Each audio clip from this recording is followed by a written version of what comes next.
तमिलनाडु में फंसे बिहारी मजदूरों की स्थिति काफी नाजुक हो गई है। वो काफी डरे और सहमे हुए हैं। उन्हें कुछ समझ में नहीं आ रहा है कि आखिर मैं करूं तो क्या करूं। वो अपने रूम से भी निकलने में डर जता रहे हैं। वो अपने रूम से भी निकलने में खौफ खा रहे हैं, क्योंकि उनकी आंखों के सामने उनके दोस्त को जान से मार दिया गया। उनकी आंखों के सामने उनके दोस्तों को अधमरा करके फेंक दिया गया। वो काफी डरे हुए हैं, वो काफी सहमे हुए हैं। आए दिन कोई ना कोई ऐसी वीडियो वायरल हो जा रहा है जिसमें वो सरकार से गुहार लगा रहे हैं कि हमें तमिलनाडु से अपने घर बिहार लौटा दिया जाए। हम कभी भी तमिलनाडु में नहीं आएंगे और किसी भी प्रदेश में जाकर काम नहीं करेंगे। यहाँ सोचने की बात यह है कि कोरोना काल जैसी महामारी में इतनी स्थिति खराब थी, उसके बावजूद भी इतने मजदूर डरे और सहमे हुए नहीं थे जितना आज तमिलनाडु में फंसे मजदूरों की स्थिति हो गई है। विधानसभा में खूब चर्चा हुई,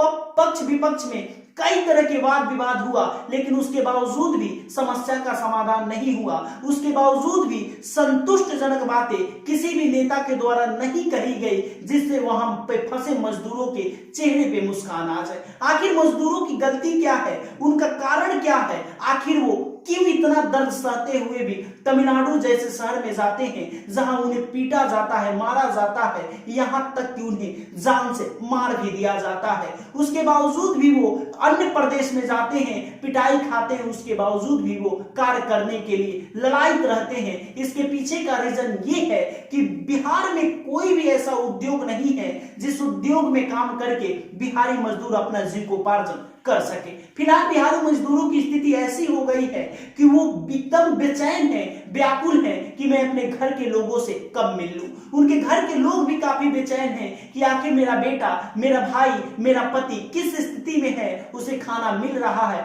कि नहीं मिल रहा है। वो कंपनी तक भी नहीं जा पा रहे हैं, एक रूम में कैद होकर ऐसे जैसे कि वो कोई अपराधी हो। भारत के हर राज्य में जितने भी कंपनी है, उन कंपनियों को आगे बढ़ाने का कार्य, उन कंपनियों को श्रम शक्ति देने का कार्य बिहारी मजदूर करते हैं। उसके बावजूद भी उनके साथ दो तरफा व्यवहार होता है, उसके बावजूद भी उनका हक नहीं दिया जाता है। उन्हें कम वेतन पे खटाया जाता है, उनके कम मेहनताना दिया जाता है और उसके बावजूद भी उन्हें पीटा जाता है, उन्हें मारा जाता है। क्या बिहार सरकार को इस मैटर पे सोचना नहीं चाहिए? क्या बिहार सरकार को इस समस्या का समाधान नहीं करना चाहिए? लेकिन बिहार सरकार सिर्फ पक्ष और विपक्ष का खेल खेल रही है, सिर्फ विधानसभा में लड़ाई हो रही है, इसका समाधान नहीं किया जा रहा है। तमिलनाडु में फंसे मजदूरों को आखिर बिहार तक कौन लाएगा सुरक्षित? इसका जिम्मेवारी कौन लेगा? इसका जिम्मेवार कौन है कि बिहारी मजदूर तमिलनाडु में फंसे हुए हैं और उनके ऊपर लाठी डंडों का बरसात किया जा रहा है? आप ही बताइएगा कमेंट बॉक्स में कि इसका जिम्मेवार कौन है और कब तक बिहारी मजदूर किसी और राज्य में जाकर काम करते रहेंगे और लात जूता खाते रहेंगे। इतना कष्ट झेलने के बावजूद भी वो आते हैं और सब कुछ भूलकर फिर किसी प्रदेश में जाकर काम करने लगते हैं। ये पीड़ा को दर्शाता है, एक परिवार के दर्द को दर्शाता है, एक पिता होने के दायित्व को दिखाता है कि स्थिति कितनी भी विपरीत हो, मेरे जान जोखिम में क्यों ना हो, लेकिन मैं अपने परिवार की परवरिश के लिए, अपने परिवार के जीविकोपार्जन के लिए किसी और राज्य में जाऊंगा और वहां से पैसे कमाकर अपने परिवार का जीविकोपार्जन करूंगा। लेकिन यहाँ की सरकार को कोई भी चिंता नहीं है कि हमारे यहाँ के लोग किसी और राज्य में जाते हैं, उनके साथ बदसलूकी किया जाता है, उनके साथ पिटाई किया जाता है। तमिलनाडु में फंसे जितने भी बिहारी मजदूर हैं, उन्हें पैनिक होने की कोई भी जरूरत नहीं है।